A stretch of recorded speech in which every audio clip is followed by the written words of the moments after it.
یقیناً آپ آیت الکرسی تو پڑھتے ہوں گے، کہ آپ نے کبھی غور کیا ہے کہ آیت الکرسی کے فضائل اور اس کے برکات کتنی زیادہ ہیں؟ شاید نہیں، تو چلیں میں آپ کو بتا دیتا ہوں۔ قرآن آیت الکرسی کے 4 فضائل میں آپ کے سامنے بیان کرنے لگا ہوں۔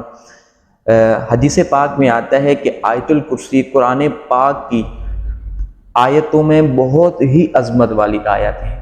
جو دوسری حدیث پاک حضرت سیدنا ابی بن کعب رضی اللہ تعالیٰ سے روایت ہے کہ پیارے آقا مدینے والے مصطفیٰ صلی اللہ علیہ وسلم نے ارشاد فرمایا کہ اے ابو منذر، کیا تمہیں معلوم ہے کہ جو تمہیں قرآن پاک کی آیتیں یاد ہیں ان میں سے کون سی آیت عظیم ہے؟ میں نے عرض کی اللہ لا الہ الا هو الحی القیوم۔ تو پیارے آقا صلی اللہ علیہ وسلم نے میرے سینے پر ہاتھ مارا اور فرمایا کہ اے ابو منذر، تمہیں علم مبارک ہو۔ کیا بات ہے، سبحان اللہ۔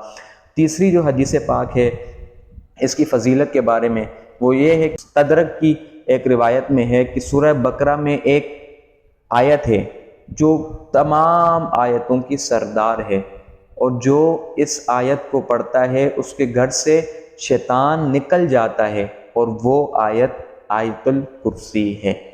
اور چوتھی حدیث پاک جو آپ کے سامنے میں بیان کرنے لگا ہوں وہ یہ ہے کہ حضرت علی رضی اللہ تعالی عنہ فرماتے ہیں کہ میں نے پیارے آقا مدینے والے مصطفیٰ صلی اللہ تعالی علیہ وآلہ وسلم کو منبر پر فرماتے ہوئے سنا کہ جو شخص ہر نماز کے بعد آیت الکرسی پڑھے گا تو اسے جنت میں داخل ہونے سے موت کے علاوہ کوئی چیز نہیں روکتی، اور جو اسے رات کے وقت پڑھے تو اللہ تبارک و تعالیٰ اسے، اس کے گھر کو اور اس کے آس پاس والے گھروں کو محفوظ فرما دے گا۔